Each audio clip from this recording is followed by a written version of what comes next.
chegamos ao fechamento de um bloco que se iniciou no capítulo 6. Esse texto ele não só fecha o capítulo de número 7, mas se olharmos de maneira macro, nós vamos perceber que esse texto fecha prescrições que se iniciaram no capítulo 6, no versículo de número 8. E nós falamos sobre isso, marcamos isso, porque o texto ali em Levítico 6:8 diz: disse mais o Senhor a Moisés. Inicia-se ali um discurso e ele continua: dá ordem a Arão e a seus filhos. Então, a partir desse ponto, as prescrições estão sendo direcionadas a Arão e os filhos de Arão. Essas prescrições estão sendo direcionadas aos sacerdotes. E aí, no encerramento, ele aborda 3 assuntos. E quais são esses 3 assuntos? A proibição de comer gordura, a proibição de comer sangue e a porção dos sacerdotes. Então, 3 temas surgem nesse encerramento deste bloco, e eu quero que você tenha isso em mente, esse bloco de prescrições direcionadas ao sacerdócio. Aí, no versículo de número 22, o texto já começa dizendo: disse mais o Senhor a Moisés, fala aos filhos de Israel, dizendo: não comereis gordura de boi, nem de carneiro, nem de cabra. Então, note que as prescrições estavam sendo dadas ao sacerdócio, mas de maneira oblíqua. Agora, novamente, se aponta para o povo, porque essas prescrições precisavam ser ensinadas. E quem ensinaria essas prescrições? O sacerdócio. Era responsabilidade dos sacerdotes comunicar isso ao povo. Então, o primeiro assunto, que foi até tratado nos capítulos anteriores, fala no sentido de que a gordura não deveria ser consumida nas refeições. A gordura deveria ser retirada dos animais que eram oferecidos ao Senhor. Essas gorduras eram separadas de maneira específica, e nós vimos aqui que nas ofertas pacíficas, juntamente com a gordura, os rins, as entranhas, elas deveriam ser retiradas e queimadas ao Senhor. Nas ofertas pacíficas, vimos isso, por exemplo, em Levítico 3, no versículo de número 3 e 4. Veja a prescrição: do sacrifício pacífico fará oferta queimada ao Senhor, a gordura que cobre as entranhas e toda a gordura que está sobre as entranhas, como também os 2 rins, a gordura que está sobre eles, e junto aos lombos e o redenho sobre o fígado com os rins, tirá-los-á. Bem como nas ofertas pelo pecado. Se você olhar, nós já lemos esse texto, mas podemos rever alguns versículos aqui no capítulo de número 4, no verso de número 8. Toda a gordura do novilho da expiação tirará dele. Veja que lá em Levítico 3 falamos das ofertas pacíficas. Aqui, ofertas pelo pecado. E ele diz: a gordura que cobre as entranhas e toda a gordura que está sobre as entranhas, como também os 2 rins, a gordura que está sobre eles e junto aos lombos, e o redenho sobre o fígado com os rins, tirá-los-á, como se tiram os do novilho do sacrifício pacífico, e o sacerdote os queimará sobre o altar do holocausto. Isso se repete no capítulo 4, no versículo de número 19, diz a mesma coisa: tirará do novilho toda a gordura e a queimará sobre o altar. Assim também é no versículo de número 16, no versículo de número 31, e nós já falamos bastante sobre esse aspecto, porque, só para lembrar, nos capítulos anteriores, a palavra hebraica para gordura é keleb, e essa palavra tem o sentido de ser a melhor parte, uma parte excelente em relação ao todo. Por isso que demos alguns exemplos, como em Gênesis 45, verso número 18, onde essa mesma palavra, keleb, ela é traduzida como fartura da terra. Ou seja, aquilo que a terra produz em abundância é uma porção excelente. Da mesma maneira, em Números 18, 12, essa palavra é usada para traduzir o melhor azeite. Em Salmos 81, 16, o trigo mais fino. Então, quando olhamos para essa porção, já entendemos que ela é uma porção de excelência que era dedicada exclusivamente ao Senhor. Quando eu meditava sobre isso, é incrível como que o Espírito sempre renova a palavra. E ele me lembrou a uma frase de uma canção que diz: Eu amo estar na casa de Deus, a Ele o melhor dos dias meus. Sabe, quando eu comecei a meditar nessa porção, nesse texto, e essa canção foi soprada no meu espírito, as lágrimas começaram a vir nos meus olhos. Sabe, porque a gente começa a pensar em toda a nossa jornada, toda a nossa vida.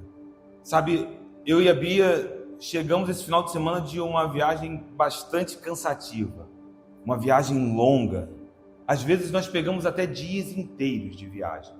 Por vezes eu estou no carro e eu olho para o lado e aí eu vejo a Bia às vezes com dor. E percebemos que ainda há força em nós. E enquanto ainda há força em nós, entendemos que esse é o melhor dos meus dias. E a Ele, o melhor dos meus dias. Sabe, quando isso começou a vir ao meu coração, porque eu comecei a pensar enquanto ainda há força em mim, para que eu possa me mover, para que nós possamos nos mover como família. Sabe, nessas viagens, às vezes nós começamos a pensar, porque de fato poderíamos estar fazendo qualquer outra coisa. Mas a questão é, para quem estou dedicando cada um desses dias? Qual é o propósito? Porque nós sabemos que dessa maneira, quando nós entregamos a Ele toda a nossa força, todo o nosso vigor, tudo que temos, esse é o nosso que releve. Essa é a nossa parte excelente. E isso é uma dádiva, poder consumir os seus dias na presença dEle, consumir a sua força na presença dEle. E à medida que eu meditava nesse texto, uma oração brotava no meu espírito. Enquanto houver força em nós, a Ele o melhor dos nossos dias. De uma certa forma, esse é o princípio que está por trás dessa prescrição. Porque era a parte excelente de uma oferta. A parte excelente daqueles que entregam o seu melhor. Note que ser excelente não é fazer melhor do que você fez ontem. Ser excelente não é fazer se comparando a alguém. Ser excelente é olhar para aquele que é digno de toda a honra, toda a glória e todo louvor. E você entregar todo o seu ser, todos os seus recursos, tudo o que você tem diante da presença dele. Porque ele é digno. Não é sobre fazer melhor. Porque as nossas forças vão diminuindo com o passar do tempo. E se pensarmos que é fazer melhor do que fizemos antes, ou que fizemos ontem, nós podemos tropeçar e cair em um espírito de tristeza, de angústia, de sombras. Mas não se trata sobre fazer melhor do que você fez ontem. A questão é, o que está nas tuas mãos hoje, aqui e agora? Qual é a porção de força que o Senhor tem derramado sobre a tua vida? Porque Ele é o teu sustentador. Que diante disso, possamos trazer a Ele o melhor dos nossos dias, todas as nossas forças, tudo que há em nós seja derramado sobre Ele. Assim precisamos olhar para uma porção como essa. Essa era a imagem da gordura, a parte excelente da oferta. E hoje, eu e você somos essa oferta. O Espírito sempre trará novidade de vida sobre nós. E partindo do nosso pressuposto de que o texto, nenhuma parte é apenas uma mera repetição. Eu falei sobre isso e eu estou cuidando para que assim venhamos ler o livro de Levítico. Partindo do nosso pressuposto de que nenhum texto é uma mera repetição. Deus não é enfadonho, Ele não cansa em suas palavras. Quando Ele repete, ali há um propósito. E nas repetições, nós perceberemos que onde estão os detalhes, isso trará uma porção fresca para as nossas vidas. A pergunta que precisamos fazer é: onde estão esses detalhes que diferenciam o que lemos da porção anterior? E note que antes fora dito que a gordura do boi, da cabra, do carneiro, essa gordura deveria ser separada e queimada. Isso foi dito anteriormente. Mas agora aqui é dito claramente que essa gordura não deveria ser consumida.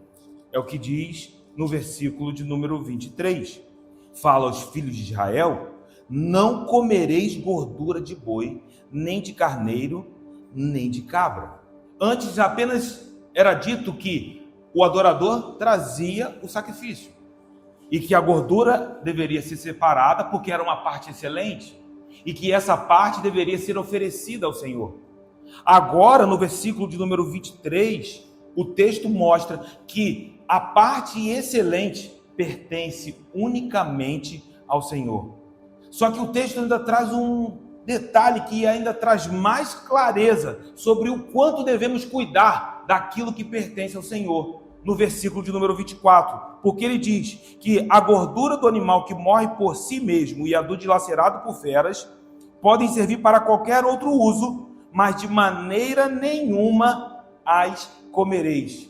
Veja que o texto também nos diz que mesmo o animal morto por causas naturais, mesmo que o animal tivesse sido atacado por algum predador, essa gordura poderia ser usada para fins domésticos, poderia ser usado para iluminação, para polimentos, mas jamais ser consumido. E aí deveríamos nos perguntar, por que isso? Veja que traz clareza, guarda o coração do povo, porque isso protegia o povo de não criarem para si um modo de saciar o seu próprio desejo de ter aquilo que pertencia somente a Deus. O sacerdote receberia ali aquela oferta pacífica. O adorador olhando ali, porque, lembram? O adorador fazia parte de todo o ritual. Ele veria aquele animal sendo imolado, a gordura sendo retirada. Ele olharia para aquela gordura sendo queimada. E é interessante que todos nós que estamos acostumados a comer churrasco, sabemos exatamente qual é a parte mais aromática do churrasco. É a gordura. Parece que altera até o sabor. As carnes mais gordas, muitas vezes são até preferidas porque parece que a gordura acrescenta algo ali no sabor.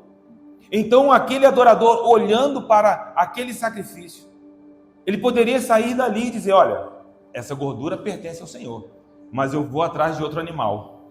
E mesmo que o animal morresse por si mesmo, por morte natural, ou ele encontrasse um animal que tivesse sido atacado por uma fera, por algum outro animal selvagem, e ele pudesse ali recuperar a carne daquele animal, a prescrição diz, ainda assim, ele não deveria comer.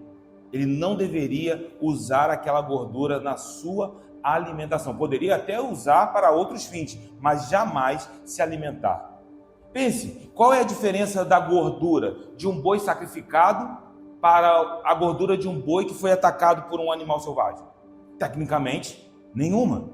E talvez alguém se sentisse tentado por isso.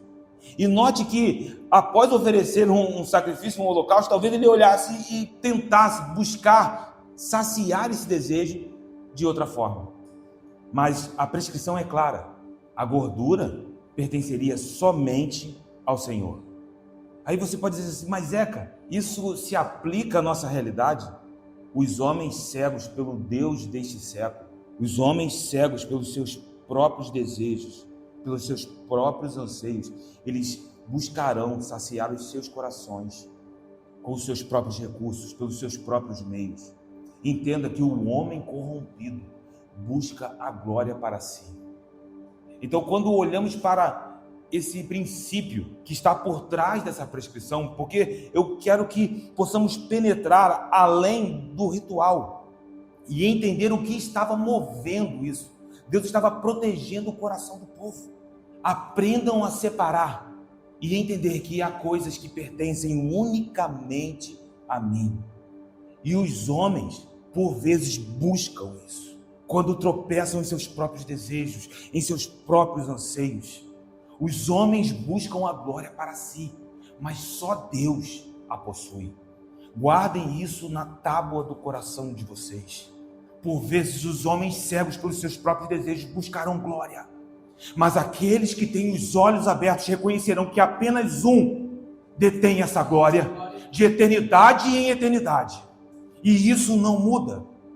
Assim, quando olhamos para esse texto, percebemos que isso precisava estar claro para aquele povo, entender o que pertencia ao Senhor e de modo nenhum ser tocado. O versículo de número 25 prossegue, porque ele diz, porque qualquer que comer a gordura do animal, do qual se trouxer ao Senhor como oferta queimada, será eliminado do povo.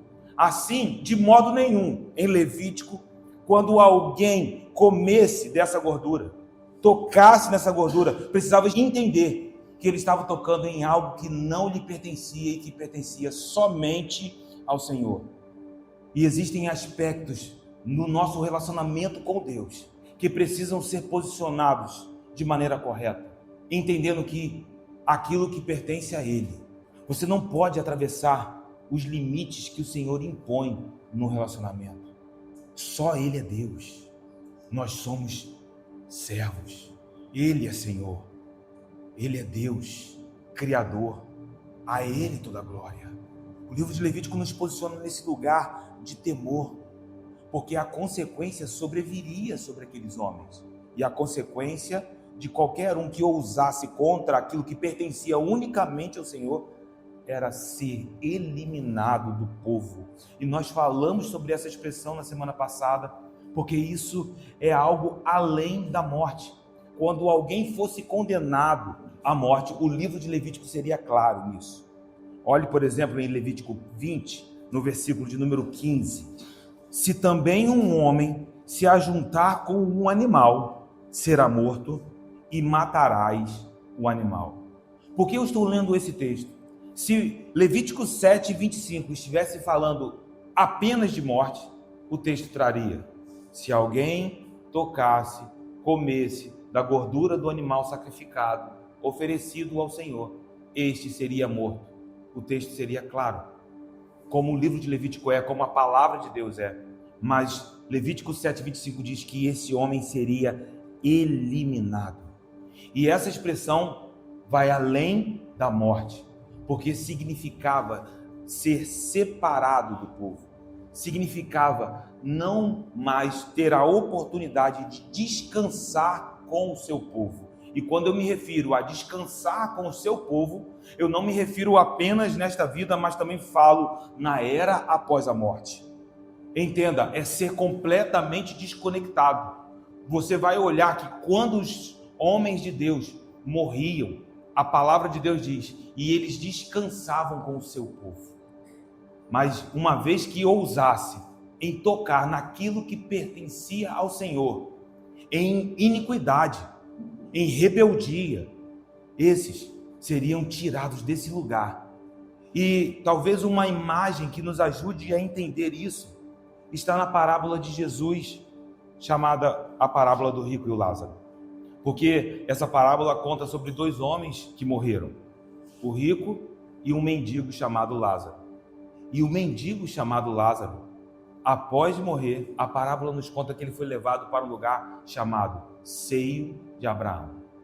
Então, quando olhamos para esse ser eliminado do povo, estava falando de condenação, estava falando de ser separado de Deus, não apenas nesta era, mas também na era vindoura. Está falando de algo que deve nos chamar a atenção, porque só existe um Deus, só existe um Senhor, e a Ele a honra, a Ele a glória, pertence unicamente ao Senhor. Que jamais em nossos corações venhamos nos esquecer dessa verdade, porque isso precisa ser afinado dia após dia. Nós caminhamos com aquele que é todo glorioso, a sua glória, a sua majestade é algo que nos assombra, que nos cativa, que nos maravilha, mas ao mesmo tempo isso precisa nos posicionar com temor, temor santo. Entenda, meu irmão, Satanás, ainda como Lúcifer, um anjo que ministrava na presença do Senhor, na glória do Senhor, e aquele anjo de luz foi envolvido pelos seus próprios desejos. Isso aponta para a queda de Satanás. E às vezes a gente pode pensar, não, mas isso é extremamente maligno, Zeca, isso não vai nos alcançar. Entenda, meu irmão, que este mundo jaz no maligno, e o Deus deste século está tentando enganar homens. Muitos homens de Deus e mulheres de Deus, por vezes, são seduzidos pela serpente. Paulo, escrevendo aos Coríntios, ele diz: eu receio que a serpente, a mesma que enganou Eva no jardim, também tenha enganado vocês, afastando vocês da simplicidade do Evangelho de Cristo.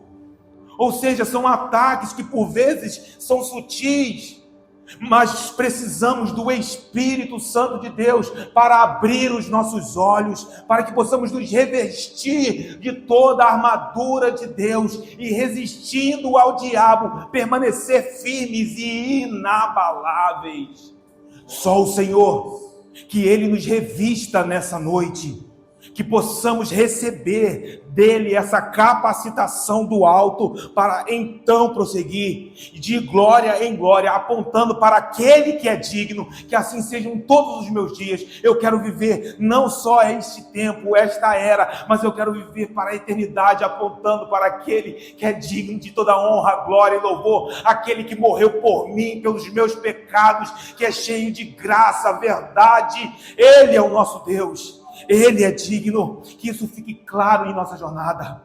Isso nos posiciona em temor a trazer diante dele o que lhe pertence. Então, irmãos, veja como que isso se conecta com os princípios espirituais que são ensinados em Levítico. Eu entrego a minha vida a ele, o melhor dos meus dias, porque pertence a ele. E eu me rendo a isso. Pertence a ele. Eu sinto, sabe, que o meu coração cada vez é dominado por essa verdade. E eu continuarei entregando a ele, me rendendo a ele, aprendendo com ele, a se parecer cada vez mais com ele. Porque se existe algum exemplo de entrega, esse exemplo eu aprendo na cruz do Calvário, onde o próprio Filho de Deus se entregou por mim. Então, olhando para a cruz do Calvário, onde o sacrifício mais excelente foi oferecido por nós, eu reconheço que ele é digno. Então, os versículos que seguem agora, os versículos 26 e 27, transicionam de assunto, porque a primeira parte fala sobre a gordura, a segunda apontará para a proibição de comer sangue. E eu adianto para vocês que esse tema será ainda abordado dentro de Levítico, talvez com mais cuidado, com mais clareza, com mais objetividade, no capítulo de número 17. Levítico 17 traz mais clareza a respeito dessa proibição. Mas aqui, nesses dois versículos, nós já podemos esclarecer que comer sangue significava comer carne sem drenar o sangue. Não é beber sangue, simplesmente eu sacrifico um animal e ali eu boto um copo e eu vou tomar aquele sangue. Não. Era comer a carne sem drenar o sangue. Eu me lembro de minha época de criança, o meu pai tinha criação de galinhas e na minha época de infância, assim, a gente esperava o domingo para matar uma galinha. E aí se tinha o costume de drenar o sangue da galinha cortando o pescoço dela, e ele deixava ali o sangue escorrendo até todo o sangue ser drenado, e então ali botava a galinha na água quente, ia depenar, enfim, né? Aqueles que são criados com essa vida demais do campo, embora eu morasse aqui no Jardim Catarina, né? Mas acho que pela cultura dos meus pais, é acostumado com esse tipo de rotina, né? Então comer sangue seria como comer o animal sem fazer essa drenagem do sangue. A gente vai encontrar isso, por exemplo, em 1 Samuel, no capítulo de número 14, nos dias de Saul. 1 Samuel 14, no versículo de número 32, diz assim: e lançando-se ao despojo, tomaram ovelhas, bois e bezerros, e os mataram no chão, e os comeram com sangue. Disto informaram a Saul, dizendo: eis que o povo peca contra o Senhor. Por quê? Porque eles estão comendo com sangue. Disse ele: procedeste aleivosamente, rolai para aqui hoje uma grande pedra. Então, note que essa porção que nós lemos em 1 Samuel aponta para esse pecado. Então, ali, o pecado era, estavam comendo a carne do gado, dos bezerros, das ovelhas, que foram mortas no chão mesmo, e sem drenar o sangue. Eles estavam comendo ali naquele lugar. E isso apontava para pecado. Então, como esse assunto é de fato denso, e a gente precisa ter assim, bastante cuidado, acho que a resposta vai precisar de um pouco mais de reflexão da nossa parte. E aí eu vou dar um ponto de partida para a gente aqui hoje, algo inicial, porque quando nós olhamos para a prescrição a respeito do sangue no Antigo Testamento, isso estava relacionado à vida. Então, a conexão que o Antigo Testamento faz com o sangue é a expressão de vida, ou uma expressão de vida. Você vai ver isso em Gênesis, capítulo de número 9, no versículo de número 3. Deus está fazendo uma aliança com Noé. E aí o texto diz: tudo o que se move e vive ser-vos-á para alimento. Como vos dei a erva verde, tudo vos dou agora.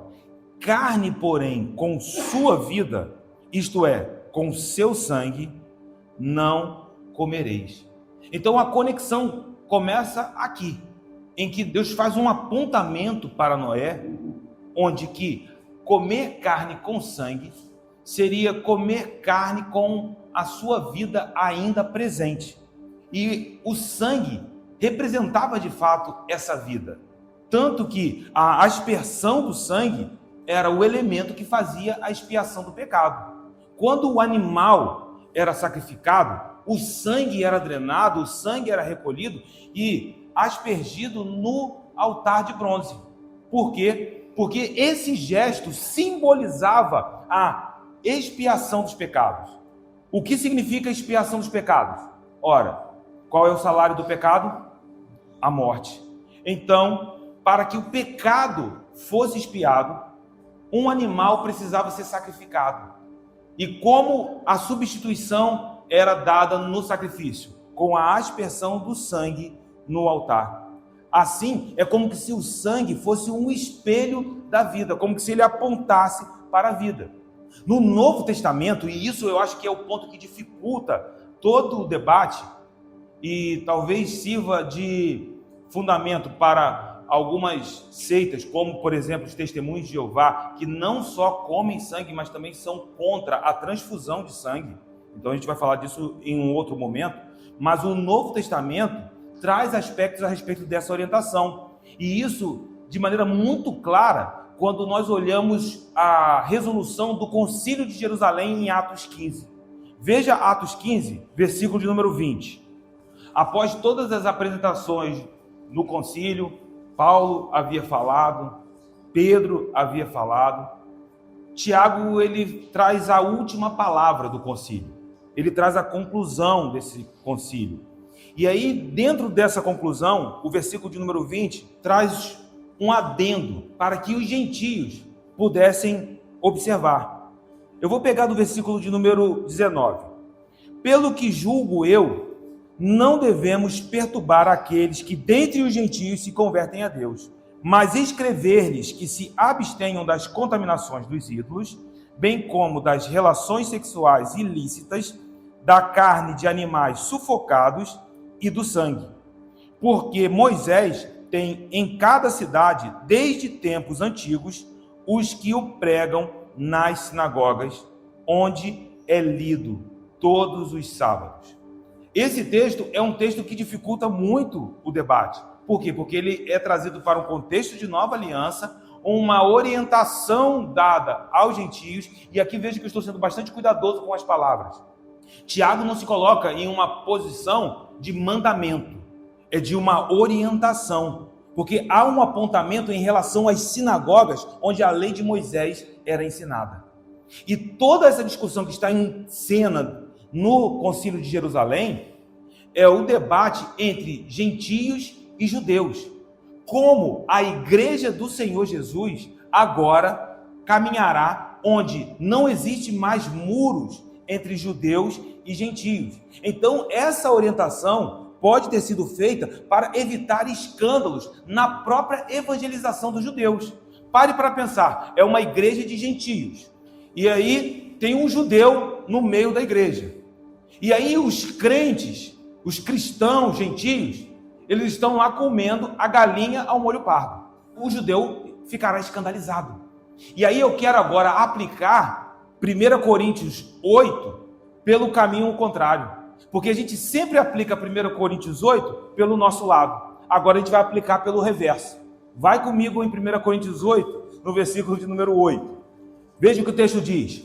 Não é a comida que nos recomendará a Deus, pois nada perderemos se não comermos, e nada ganharemos se comermos. Vede, porém, que esta vossa liberdade não venha de algum modo a ser tropeço para os fracos. Então, se comer sangue se torna um tropeço para um judeu que tem em sua cultura um entendimento a respeito do sangue, Paulo diz: porque se alguém te vir a ti, que é dotado de saber, a mesa em templo de ídolo, não será a consciência do que é fraco induzida a participar de comidas sacrificadas a ídolos? E assim, por causa do teu saber, perece o irmão fraco pelo qual Cristo morreu. E deste modo, pecando contra os irmãos, golpeando-lhes a consciência fraca, é contra Cristo que pecais. Então, a orientação de Tiago, quando ele menciona as sinagogas, o lugar onde a lei de Moisés é ensinada, parece que ele está apontando para uma postura de bom senso. E Paulo certamente era alguém que caminhava dessa maneira.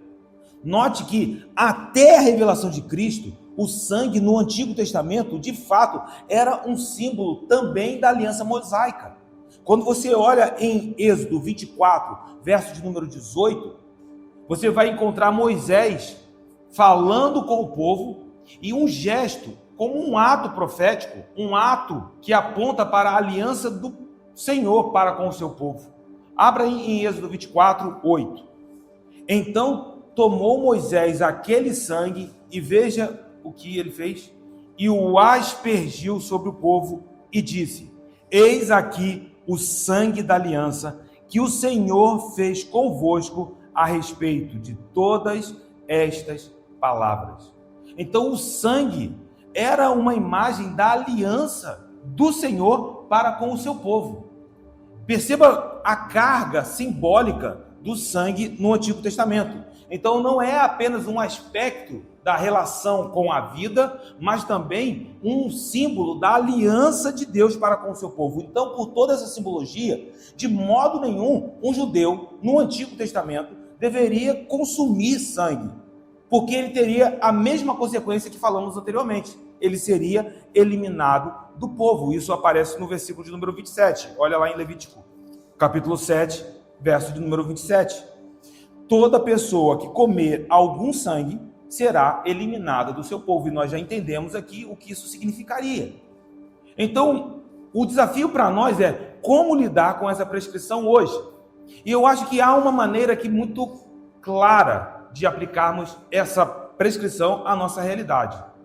Porque nós acabamos de ler dois aspectos nesse encerramento. O primeiro, que era proibido comer gordura. O segundo aspecto, que era proibido comer, tanto a gordura quanto o sangue apontavam para coisas preciosas para o Senhor, que não deveriam ser tocadas. Mas hoje nós comemos churrasco com gordura. E aí? Então perceba que, de alguma forma, isso está cumprido na cruz de Cristo. A gente precisa ser coerente com a nossa interpretação bíblica. A gente precisa caminhar com coerência. Nós estamos lendo um texto e assim, não estamos tratando de um texto separado por capítulos. Nós estamos lendo uma porção que está em contextos diferentes. Nós estamos lendo uma porção dentro de um mesmo contexto onde fala sobre a proibição da gordura e a proibição de comer o sangue. Mas hoje, sim, nós comemos a carne no churrasco com gordura. Então, olhando para esse tipo de lógica, não seria pecado comer uma galinha ao molho pardo hoje. Ou, por exemplo, um chouriço. Lógico que, qual seria, então, o nosso modo de lidar com uma prescrição como essa? O bom senso. Porque se você fizer isso e provocar a consciência do seu irmão, que não precisa ser um judeu, que pode ser dentro da sua própria igreja, meu irmão, é melhor que você não coma.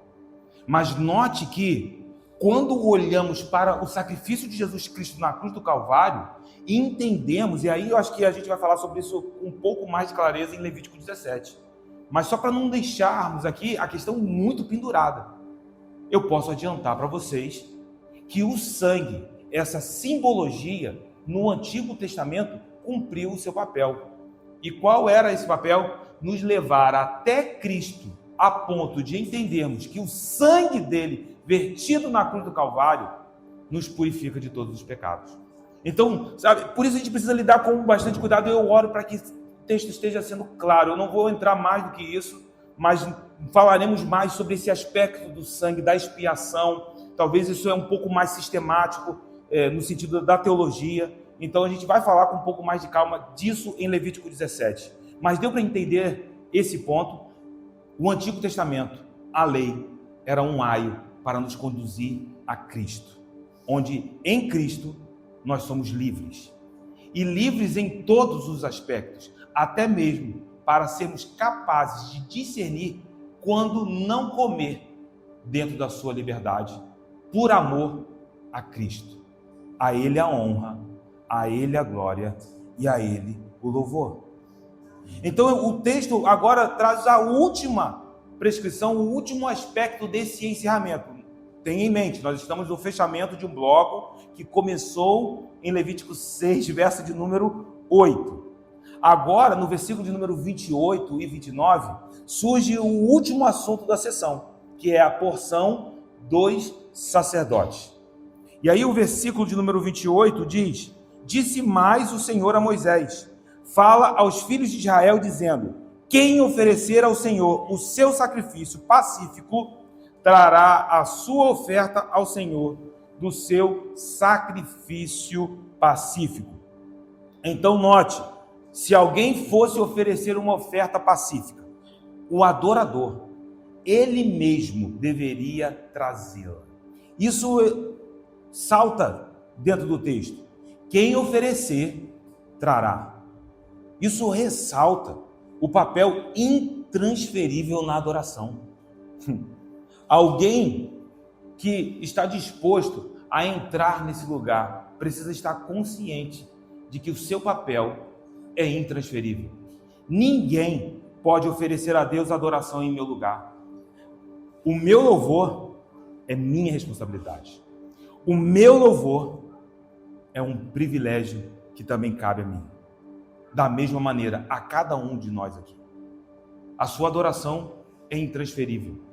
Não tem como você entrar na igreja, a igreja está cantando, a igreja está adorando, e você transferir o seu papel, a sua posição naquele momento de adoração. Ah, mas eu não estou numa plataforma, eu não estou com o microfone na mão, eu não estou agora liderando o louvor, mas naquele lugar existe incenso suave, existe adoração que sobe da tua vida e que ninguém pode oferecer no teu lugar.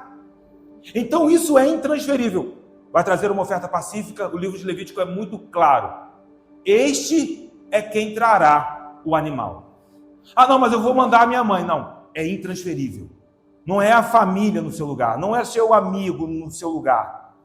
E isso nos chama a responsabilidade no ambiente de adoração. Porque por vezes nós podemos até entrar pelas portas da casa do Senhor, e eu sei que tem dias que às vezes chegamos com tantas lutas, com tantos problemas, mas que nessa noite o Espírito esteja abrindo os nossos olhos espirituais, para que assim que entrarmos pelas portas da casa do Senhor, possamos então entender que há um papel que me foi confiado, uma posição que me foi confiada, e quando Ele te confia isso, você está habilitado para ali fazer um altar de adoração ao Senhor. É uma adoração coletiva, mas que não substitui o teu momento com Deus, a tua devoção com o Senhor, que a tua adoração todos os dias possa subir como um aroma agradável ao Senhor, porque assim eram as ofertas pacíficas, ofertas de aroma agradável ao Senhor. E aí o versículo de número 30 prossegue. Note que essa prescrição é um bloco direcionado aos sacerdotes, embora toque de modo oblíquo ao povo, mas a gente ainda está dentro desse grande bloco. E ele diz: trará com suas próprias mãos as ofertas queimadas do Senhor. A gordura do peito, com o peito, trará para movê-lo por oferta movida perante o Senhor. O texto é truncado. Então, a minha versão, a Ara diz: a gordura do peito com o peito trará para movê-lo por oferta movida. A NVI traz: trará a gordura juntamente com o peito e o moverá perante o Senhor. É assim que está na NVI. A palavra hebraica aqui é terupa, que tem o seu sentido básico de o ato de balançar. Isso aponta para essa oferta movida. Em que sentido? Provavelmente, a etimologia da palavra também está apontando para a maneira como o rito era realizado, como aquele sacrifício era oferecido. Então, o adorador trazia o animal e uma parte desse animal, o peito, com a sua gordura, era tirada. Mas era tirada e aí ela era separada. Veja que o peito com a gordura era separado. E essa parte que era separada é chamada de oferta movida, porque é o ato de balançar. Era provavelmente o ato do adorador pegar esse pedaço, levar ao Senhor e trazê-lo de volta. Uma oferta que é movida. Aí você vai dizer assim, mas em que sentido? Porque ela vai em direção ao altar, mas depois ela é trazida em direção oposta. Isso significaria que aquele pedaço foi dedicado ao Senhor, mas movido em direção contrária, para que pudesse ser dada aos sacerdotes como alimento que serviu naquele sacrifício. Olhe aí para o versículo de número 30. O peito e a gordura do peito, para movê-lo por oferta perante o Senhor, no sentido de que é dedicado a ele, mas volta em direção ao sacerdote. E isso fica mais claro no verso de número 31, porque diz: o sacerdote queimará a gordura sobre o altar. Lembra? Peito, gordura separada, a gordura é queimada sobre o altar. O texto continua: porém, o peito será de Arão e de seus filhos. Então, a oferta movida apontava para algo que era dedicado ao Senhor, mas era usado como alimento para os sacerdotes. Movido em direção oposta, dedicado ao Senhor, mas trazido em direção ao altar. O versículo de número 32 e 33 traz mais um adendo, porque nós estamos falando do peito como uma oferta movida. Contudo, a coxa direita tem um tratamento diferente. Também a coxa direita dareis ao sacerdote por oferta dos vossos sacrifícios pacíficos. Aquele dos filhos de Arão que oferecer o sangue do sacrifício pacífico e a gordura, esse terá a coxa direita por sua porção. Note que agora o detalhamento é ainda mais específico, porque agora diz que o sacerdote que ofereceu o sangue e a gordura do sacrifício pacífico, a este pertencerá a coxa direita. A coxa direita aqui, talvez em algumas versões, também é chamada de oferta alçada ou coxa alçada, uma oferta levantada. E nós falamos disso na semana passada, talvez no sentido de gratidão, como o pão, como o bolo que era levantado em gratidão. Assim, essa coxa também deveria ser levantada em gratidão. E aí, sabe o que é interessante? É que a gente começa a perceber que os detalhamentos sobre a divisão da oferta pacífica é dado aqui. Nós falamos sobre as ofertas pacíficas no capítulo 3, mas nós não falamos nada sobre como seria dividido. Falamos que a oferta pacífica era uma oferta que o adorador traria, que a gordura seria retirada e que uma refeição de comunhão seria feita com o restante do animal. Mas note o que é dito aqui, que o peito, como oferta movida, é dado a Arão e seus filhos. O que está dizendo aqui? Pertence ao sacerdócio, pertence a todos os sacerdotes. Mas a coxa direita não. A coxa direita é do sacerdote que oferecer o sacrifício. Essa mesma palavra apareceu em Levítico 7, vimos na semana passada, no versículo de número 14. Veja: e de toda oferta trará um bolo por oferta ao Senhor, que será do sacerdote que aspergir o sangue da oferta pacífica. Então, em resumo, o que essa parte de Levítico está dizendo? O sustento do sacerdote é definido aqui. O bolo de Levítico 7,14, a coxa direita de Levítico 7, 32 e 33, essas porções eram uma forma de sustento para esse sacerdote que estava oficiando ali. E isso seria um estatuto perpétuo. Então nós estamos falando da provisão do sacerdócio. Nós estamos falando da provisão do sacerdote. E veja como que é bem detalhado. O peito poderia ser dividido entre todos os sacerdotes. Mas aquele que estivesse oficiando, servindo no tabernáculo, e oferecesse aquele sacrifício, a coxa direita e o bolo, a oferta de cereais que acompanhava essa oferta pacífica, ela pertenceria ao sacerdote que estivesse atuando. O versículo de número 34 aponta para esse caráter perpétuo, porque o peito movido e a coxa da oferta tomei dos filhos de Israel, dos seus sacrifícios pacíficos, e os dei a Arão, o sacerdote, e a seus filhos por direito perpétuo dos filhos de Israel. Então, isso precisaria ser cumprido de maneira perpétua, até para que possamos entender o modo como a palavra se cumpre. Se você olhar em Deuteronômio 18, no versículo de número 2, vou ler o versículo 1 e 2. Os sacerdotes levitas e toda a tribo de Levi não terão parte nem herança em Israel, na divisão das terras. Das ofertas queimadas ao Senhor e daquilo que lhes é devido comerão, pelo que não terão herança no meio de seus irmãos. O Senhor é sua herança, como lhes tem dito. Então é das ofertas queimadas, eram das ofertas trazidas até o tabernáculo, que os sacerdotes tiravam a sua alimentação, tiravam o seu sustento. E aí essa prescrição de Levítico nos mostra como isso se torna uma expressão da fidelidade sem fim do Senhor. Em que sentido? Os sacerdotes não estariam na lavoura, eles precisavam confiar no Senhor. Os sacerdotes não estariam criando gado, eles precisariam confiar no Senhor.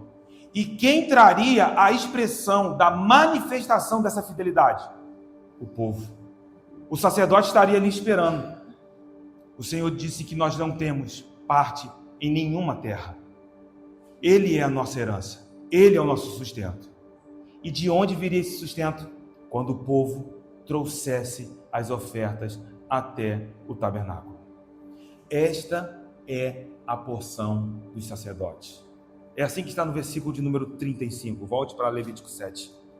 Esta é a porção de Arão e a porção de seus filhos, das ofertas queimadas do Senhor, no dia em que os apresentou para oficiarem como sacerdotes. Sabe, a palavra que esta é a porção, é uma palavra hebraica, mishkah, e ela tem um sentido de porção nesse versículo. Mas posso te dizer que essa é a única vez que essa palavra no Antigo Testamento é traduzida dessa forma. Porque em todas as outras ocorrências, ela é traduzida como unção. Se você olhar em Levítico 8, no verso de número 2, você vai encontrar aí: toma Arão e seus filhos, e as vestes, e o óleo da mishkah, é o óleo da unção. Estes homens seriam separados, esses homens seriam ungidos, e essa porção também seria uma porção ungida.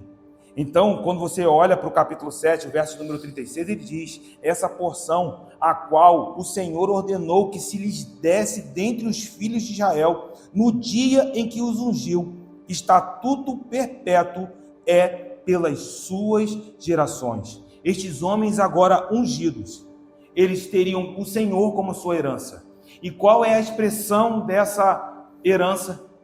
Uma porção ungida, um direito ungido do sacerdote, onde ele deveria confiar no Senhor, esperar no Senhor.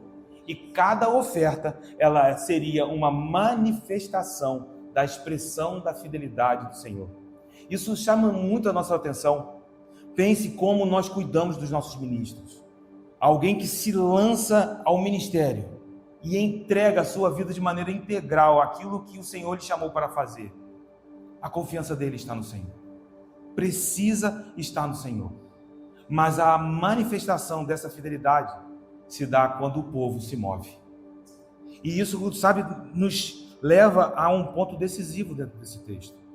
Nós estamos encerrando um bloco dentro do livro de Levítico. O versículo número 37 diz: esta é a lei do holocausto, a lei da oferta de manjares, a oferta pelo pecado, a oferta pela culpa, a oferta da consagração, do sacrifício pacífico que o Senhor ordenou a Moisés no Monte Sinai. Veja que ele dá a localização, então eles estão no deserto. Eles ainda estão ao redor do Sinai, quando Moisés ouve essas palavras. No dia em que ordenou os filhos de Israel que oferecessem as suas ofertas ao Senhor no deserto do Sinai. O modo como essa sessão termina chama a nossa atenção, porque essas ofertas forneciam aos sacerdotes sua principal forma de sustento. Era a porção que serviria para alimento daqueles homens. O povo de Israel precisava saber disso. Suas ofertas garantiam a provisão apropriada, assim também como hoje. Quando olhamos para a nova aliança, esses aspectos permanecem. Nós vamos encontrar Paulo escrevendo em 1 Coríntios, no capítulo de número 9, versos 13 e 14. Não sabeis vós que os que prestam serviços sagrados no próprio templo se alimentam, e quem serve ao altar, do altar, tira o seu sustento? Veja o que Paulo está falando. Vocês não sabem que... Paulo, ao fazer essa pergunta, provavelmente considerava que os coríntios sabiam disso. É como se Paulo estivesse dizendo: vocês sabem o quê? Que tanto nos templos judaicos, como também nos templos pagãos, os sacerdotes que atuavam nos sacrifícios, dali também recebiam uma própria alimentação. É como se Paulo estivesse dizendo: vocês não sabem disso? Talvez o antecedente de Paulo seja judaico e a sua referência seja o templo em Jerusalém. Talvez o antecedente dos coríntios fosse os templos pagãos. Mas ainda assim, eles sabiam disso. E aí Paulo: vocês não sabem que os sacerdotes, eles retiram dali o sustento? Parece que Paulo está aludindo até os ensinos de Jesus por ocasião do envio dos 12, do envio dos 70. Porque quando você olha em Mateus 10, verso de número 10, o contexto é um contexto de instrução para os 12 que estavam sendo enviados. O texto diz que eles não deveriam levar consigo nem alforje para o caminho, nem de 2 túnicas, nem de sandálias, nem de bordão, porque digno é o trabalhador do seu alimento. Ele vai repetir isso quando ele envia os 70. Se você olhar em Lucas 10, versículos 7 e 8, quando esses 70 fossem enviados, chegassem em algum lugar, o texto diz: permanecei na mesma casa, comendo e bebendo do que eles tiverem, porque digno é o trabalhador do seu salário. Não andeis a mudar de casa em casa. No sentido, não fique procurando o lugar aonde talvez vocês tenham algo que lhe agrada. Quando entrardes numa cidade e ali vos receberem, comei do que vos for oferecido. Ele está dizendo: aquilo que lhes for dado, aceitem. O trabalhador é digno do seu salário. Paulo reconhecia isso até como um direito sobre o seu apostolado. Se voltarmos em 1 Coríntios, no capítulo de número 9, ele está tratando de um ponto muito sensível. Me parece que a igreja de Corinto, embora fosse uma igreja extremamente avivada, uma igreja enriquecida nos dons espirituais, me parece que a igreja de Corinto era uma igreja com muitas dificuldades em lidar com as riquezas, em lidar com o dinheiro. Tanto que quando Paulo está fazendo uma arrecadação para os irmãos em Jerusalém, ele precisa enviar alguns dos seus na frente para preparar a igreja de Corinto, porque os irmãos da Macedônia estão sendo extremamente generosos e ele não queria deixar a igreja de Corinto desconfortável. Parece que a igreja de Corinto tinha essa dificuldade, e isso, Paulo reconhecendo, ele trata desse assunto. E aí o versículo de número 4 diz: não temos nós o direito de comer e beber? É Paulo que está dizendo isso. E também o de fazer-nos acompanhar de uma mulher irmã, como na NVI, uma mulher esposa, como fazem os demais apóstolos. e os irmãos do Senhor, e até Cefas, até Pedro. Parece que Pedro talvez tivesse estado em Corinto e acompanhado da sua esposa. E ele ainda faz outra pergunta: ou somente eu e Barnabé não temos direito de deixar de trabalhar? São perguntas que Paulo faz. Será que eu não teria o direito de receber dos coríntios a provisão para as necessidades diárias? Até porque ele fundou aquela igreja. E não somente fundou, Paulo vivia para edificá-los em Cristo Jesus. Paulo estava perguntando: será que eu não tenho direito, como os outros apóstolos, de ter uma família? Paulo está perguntando àquela igreja: será que eu não teria o direito de me dedicar integralmente ao ministério e não precisar de um trabalho em alguma outra área para suprir as minhas necessidades? Paulo está falando sobre isso. Isso é uma verdade muito clara para Paulo.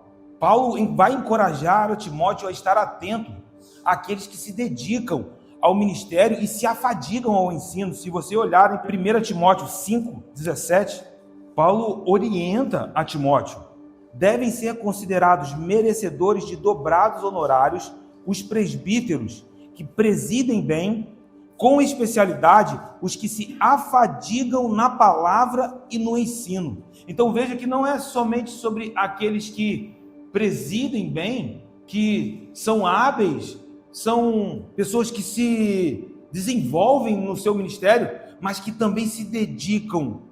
E a palavra afadigam aqui fala dessa entrega. Pois a Escritura declara: não amordaces o boi quando pisa o trigo. Ele está dizendo assim: quando o boi estiver passando e ele está trabalhando para você, não amarre a boca do boi. Ah não, porque o boi pode comer alguma coisa, entendeu? E isso é uma prescrição do Antigo Testamento.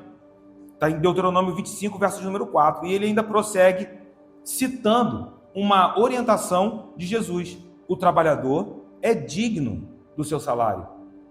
Então Paulo encoraja isso. E aí, quando ele fala de duplos honorários aqui, a NVI traz dupla honra, que é a tradução literal, porque certamente honra e respeito estão em vistas aqui no contexto.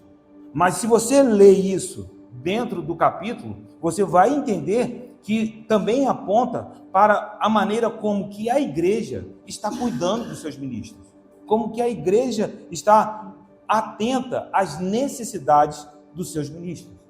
E aqui eu quero ir para o final com vocês, porque, infelizmente, esse ponto é um ponto extremamente delicado e sucateado. Nós vemos muitos ministros que se perdem nisso. Eles se perdem em suas próprias preocupações.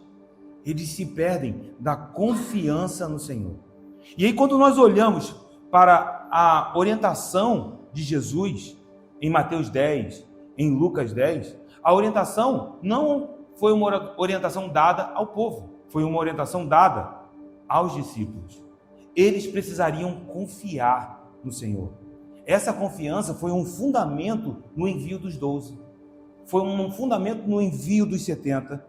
E aí, quando as preocupações começam a tomar conta do coração dos ministros, daqueles que estão liderando, que estão ensinando, que estão afadigando, e eles se perdem da confiança no Senhor, aí começam a lidar com o seu chamado, com o seu ministério, com um tipo de profissionalismo. Eu já ouvi uma expressão: se tornam profissionais do altar. Mas por que isso? Porque começam a se envolver com as suas próprias preocupações, porque se perdem da confiança no Senhor.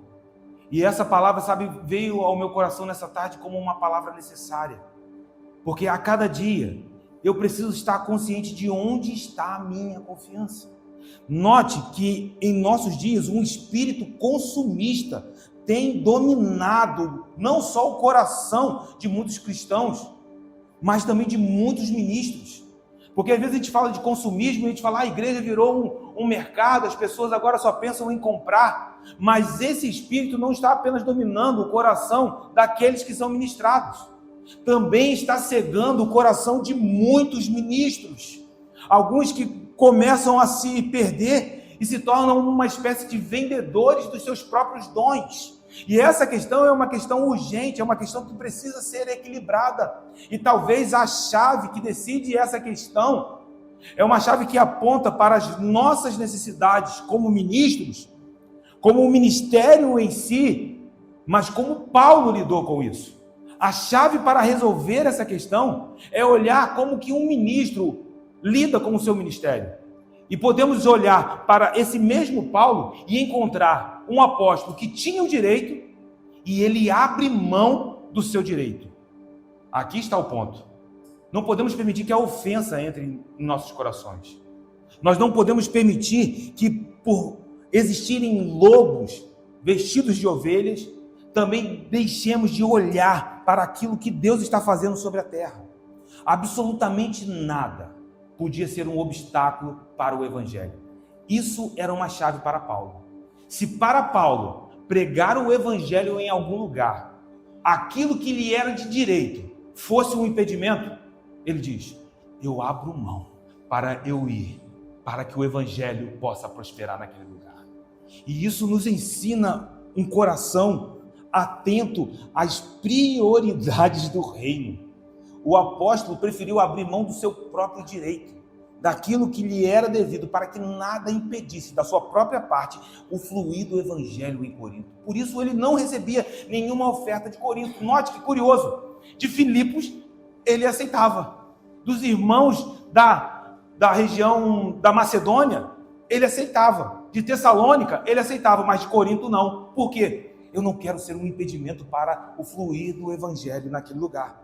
E aí note, meu irmão, que se por causa de valores, se por causa de exigências, o evangelho não for pregado, ou se o Senhor não for adorado por um de seus ministros, a preocupação não é o evangelho, não é o avanço do evangelho. Se eu deixar de ir a algum lugar por causa de valores, por causa de alguma exigência, a minha prioridade não é o avanço do evangelho. A minha preocupação passará a ser salários, será benefícios próprios, mas longe de ser a verdade do evangelho que precisa prosseguir, ser anunciado dia após dia.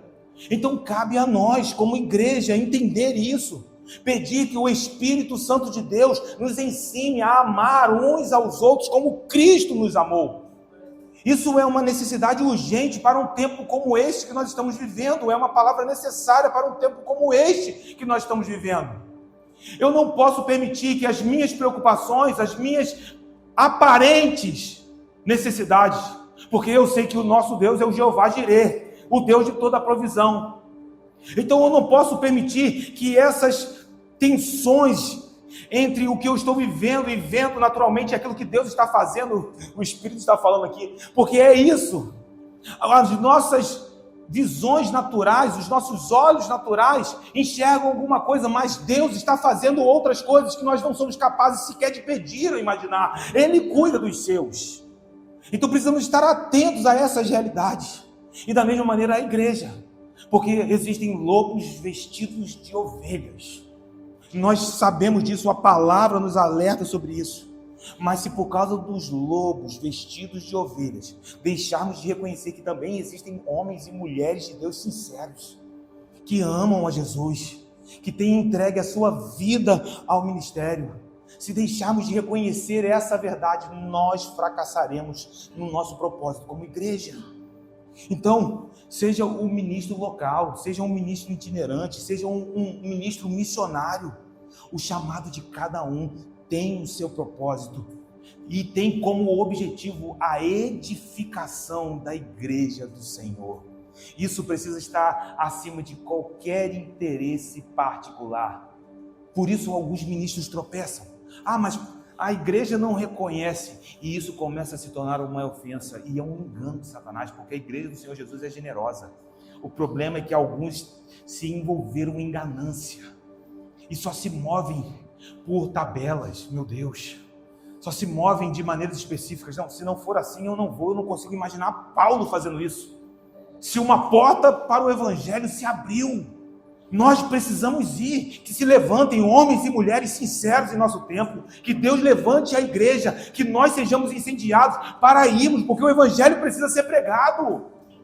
Então Paulo fala sobre isso, sobre essa necessidade. Note que de maneira paralela, nós estamos falando dos mesmos princípios que estão em Levítico, do sacerdote que oferecia ali aquele sacrifício, que estava ali oficiando, mas servindo ao Senhor, ministrando ao coração do Senhor, mas também servindo ao seu povo. E aí, talvez duas coisas precisam ser ditas e aqui podemos fechar. No final, irmãos, tudo será colocado no devido lugar. Cada um será recompensado por suas obras. Então não se preocupe, seja fiel. Sabe, que o Espírito Santo de Deus te leve a crescer em um espírito de generosidade para se parecer com Ele, com o nosso Deus, que assim é. Que esse momento seja um momento de reflexão, porque de fato nos faz pensar, os dias são maus, mas nós fomos avisados.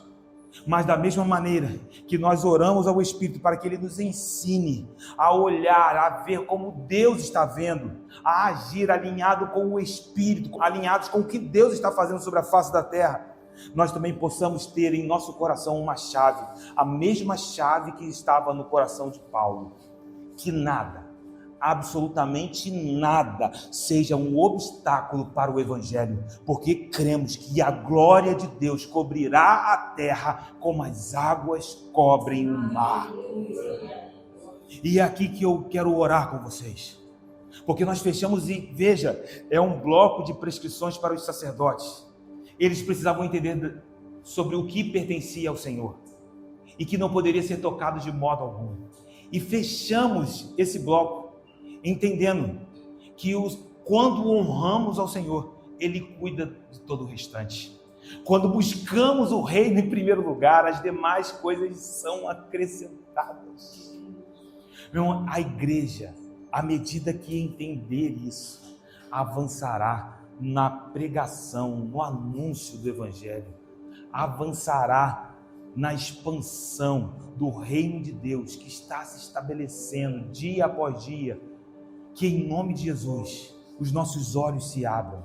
Se alguma flecha é inflamada, às vezes olhamos tantos posts nas redes sociais, sabe, e não trazem clareza.